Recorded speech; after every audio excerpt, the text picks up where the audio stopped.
जय संविधान, जय भीम, महात्मा गांधी की जय, कोट से मुर्दाबाद। मोदी जी जब आप सत्ता में आए थे तो आपने देश के लोगों से वादा किया था और ये देश की जनता जानती, देश की जनता जानती है कि कुछ चंद पूंजीपतियों के हाथ में ब्लैक मनी का भंडार है। जहां हमारे देश के 98% लोग अपने घर की ईएमआई भरने के लिए, मोटरसाइकिल की ईएमआई भरने के लिए, घर में भोजन लाने के लिए, मकान लेने के लिए दर दर भटकते हैं, वहां देश के अंदर 2% लोग ऐसे हैं जिनके पास अथाह संपत्ति है और ब्लैक मनी का भंडार है। चाहे वो रियल एस्टेट में हो, चाहे वो पॉलिटिशियंस के पास हो, चाहे बड़े पूंजीपतियों के पास हो जो हवाला रैकेट से पैसा कमाते हैं, यहां से पैसा कमा के ऑफशोर कंपनीज में, शेल कंपनीज में भेजते हैं और वो शेल कंपनी से पैसा यहीं आके शेयर मार्केट में लग जाता है, जिसको एफडीआई कहते हैं, फॉरेन डायरेक्ट इन्वेस्टमेंट। लेकिन वो फॉरेन डायरेक्ट इन्वेस्टमेंट नहीं होता है, वो ब्लैक मनी ही भारतवर्ष के लोगों का होता है जो लौट के आ जाता है। जब मोदी जी आप प्रधानमंत्री बने थे तो आपने ये वादा किया था कि ब्लैक मनी स्विस बैंक में अथाह है और हमारे देश के लोगों का है जमा, उसको हम लाएंगे। पनामा पेपर्स में भी बहुत सारे नाम उजागर हुए थे, आज तक नहीं पता चले वो नाम कौन थे, क्योंकि बड़े बड़े कलाकार और पूंजीपति थे। आपने ये भी वादा किया था मोदी जी, ना खाऊंगा ना खाने दूंगा।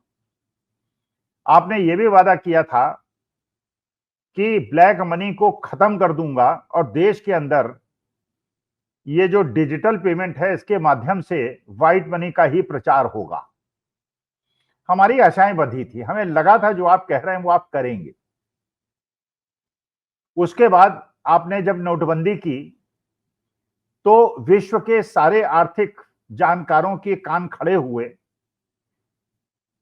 कि जहां विश्व में जहां जहां आज तक नोटबंदी हुई है वो अर्थव्यवस्थाएं बर्बाद हो गई हैं, तो भारतवर्ष के अंदर आप ऐसा क्यों कर रहे हैं? आपको पता होगा कि 2004 में चिदम्बरम साहब ने एक आंशिक नोटबंदी की थी जिसका किसी को कानो कान खबर नहीं मिली थी, किसी को कोई परेशानी नहीं हुई और मकसद हल हो गया।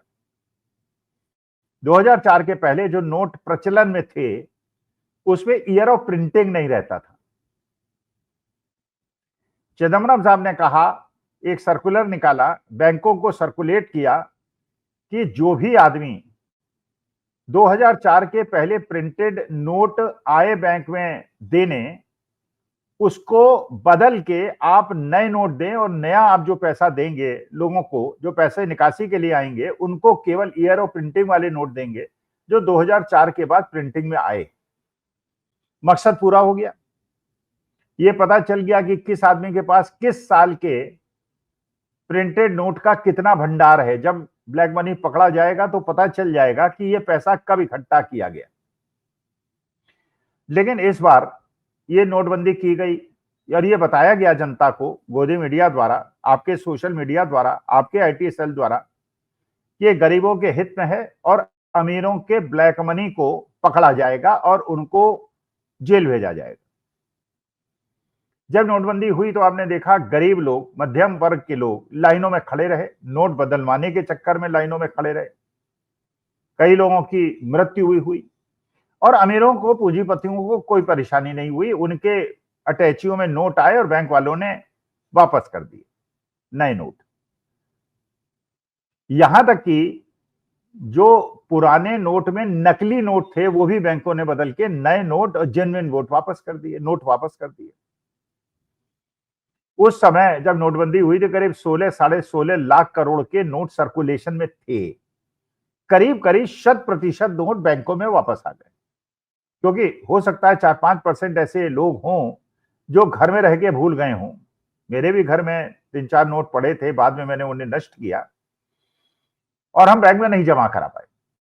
फिर हमने 2000 का नोट शुरू किया। लोगों ने सोचा 2000 के नोट, 1000 का नोट बंद करा और 2000 का नोट शुरू किया, इसका क्या मतलब है? लेकिन चलिए, आपको शायद ये लगा हो कि ब्लैक रखने वालों को परेशानी होती है, 1000 का नोट ज्यादा रखने पड़ते हैं, 2000 के नोट कम रखने पड़ेंगे। आपने उसको जारी करा दिया और उसके बाद उसको भी बंद कर दिया 7 साल के बाद। अमीरों को कोई परेशानी नहीं हुई, अमीरों का सारा ब्लैक मनी व्हाइट में कन्वर्ट हो गया, इनकम टैक्स का नोटिस किसी को नहीं मिला, अमीरों का फायदा हो गया, गरीबों को परेशानी हो गई। जो छोटे उद्योगपति थे, जो कैश में काम करते थे, वो परेशानी पड़ गए, किसान परेशानी में पड़ गए, बड़े बड़े पूंजीपति जिनके यहाँ इंटरनेट फैसिलिटीज हैं, कंप्यूटराइज सब कुछ है, उन्हें फायदा हो गया और आपका मकसद पूरा हो गया। इसके बाद आपने उस समय कहा था कि अगर ऐसा न हो तो मेरे साथ ये करना, लेकिन उसके बाद लोग भूल गए। लेकिन एमएसएमई फिर उबर नहीं पाया, गरीब आदमी उबर नहीं पाया।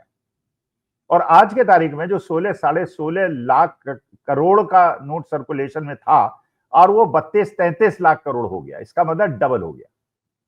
अगर डिजिटल पेमेंट हो रहा है तो ये पैसा डबल कैसे हो गया? इसका माने डिजिटल पेमेंट तो हो रहा है, लेकिन लोगों ने ब्लैक मनी घर में जमा कर रखा है। 2000 के नोट से उन्हें फायदा हुआ था, उन्हें रखने में आसानी हुई थी, जिसे बाद में आपने खत्म कर दिया। फिर मोदी जी ने अभी आपने 2 दिन पहले एक स्टेटमेंट दिया है, आपने कहा है कि मुझे अपने देश के अंदर इंडस्ट्री चाहिए। जब आप सुजुकी कार का उद्घाटन कर रहे थे, क्योंकि जानते हैं मारुति सुजुकी एक कंपनी थी जो एक जॉइंट वेंचर था भारत का और जापान का, अब वो कंपनी पूरी तरह से जापानीज के पास है और उसकी फैक्ट्री हिंदुस्तान में लगी है। तो आपने एक तो मेक इन इंडिया की बात करते हैं, तो जापानीज कंपनी के कार का इनॉग्रेशन आपने किया और फिर आपने वक्तव्य दिया फैक्ट्री पैसा कहीं से आए, किसी देश से आए, व्हाइट आए या ब्लैक आए, हरा आए या नीला आए, पैसा आना चाहिए और मेरे देश के लोगों का श्रम लगना चाहिए।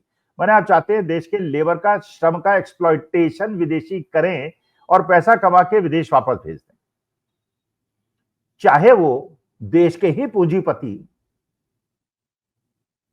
विदेश में हवाला रैकेट से पैसा भेजकर उसे एफडीआई कह के देश के अंदर लाएं और यहां पे इंडस्ट्री लगाएं, तो व्हाइट मनी और ब्लैक मनी के बीच के भेद को तो मोदी जी आपने खुद ही मिटा दिया। अब आपको ब्लैक मनी से कोई परेशानी नहीं है। जब सत्ता में आए थे तो आपने कहा था ब्लैक मनी का समूल नाश कर दूंगा, अब आपको ब्लैक मनी से कोई परेशानी नहीं। अब व्हाइट मनी और ब्लैक मनी के बीच में आप भेद ही नहीं करते, बल्कि आप देश को क्या, मैं आपसे निवेदन करके पूछना चाहता हूं, देश को टैक्स हेवन बनाना चाहते हैं? जिन टैक्स हेवन्स की आपने यात्रा की है रिसेंटली, क्या यही जानने गए थे? क्योंकि वहां पे कैसा पैसा कमाया आप, लीगल इलीगल, इससे उन्हें कोई मतलब नहीं होता। उनके यहाँ पैसा लगाइए, निवेश कीजिए, वही नीति आपने अपना ली है। इसका माने जो व्हाइट मनी वाले लोग हैं, जो मध्यम वर्ग के लोग हैं, जो इनकम क्लास है, वो तो अब केवल आसमान की तरफ आंखें निखारे कृपा भगवान की इंतजार करेगा, और जो पूंजीपति हैं देश के और विदेश के, वो अपने ब्लैक मनी को हिंदुस्तान में आके खपाएंगे, और जो व्हाइट मनी में काम करने वाले हिंदुस्तान के पूंजीपति हैं, इंडस्ट्रियलिस्ट हैं, वो खत्म हो जाएंगे। मैंने व्हाइट मनी में काम करने वालों को जो लाभ मिलना था उसको आपने हानि में बदल दिया, और अब आप कह रहे हैं गौरवान्वित होकर कि मुझे ब्लैक और व्हाइट से कोई लेना देना नहीं, मुझे करेंसी से कोई लेना देना नहीं, पीला है या नीला है, देश के अंदर केवल इंडस्ट्री लगनी चाहिए और यहाँ के लोगों के पसीने का एक्सप्लॉइटेशन होना चाहिए। ऐसा टैक्स हेवन आप बना देंगे जो 70 साल में कभी नहीं बना। पिछले 11 साल में जिस प्रकार से अब आपने अपने रुख में परिवर्तन किया है, तो ये मुझे आश्चर्यचकित करता है। अपनी बात पे पुनर्विचार कीजिएगा कि यहाँ ब्लैक मनी मुक्त बनाना है या ब्लैक मनी का आप स्वागत करेंगे। नमस्कार, धन्यवाद और प्रणाम।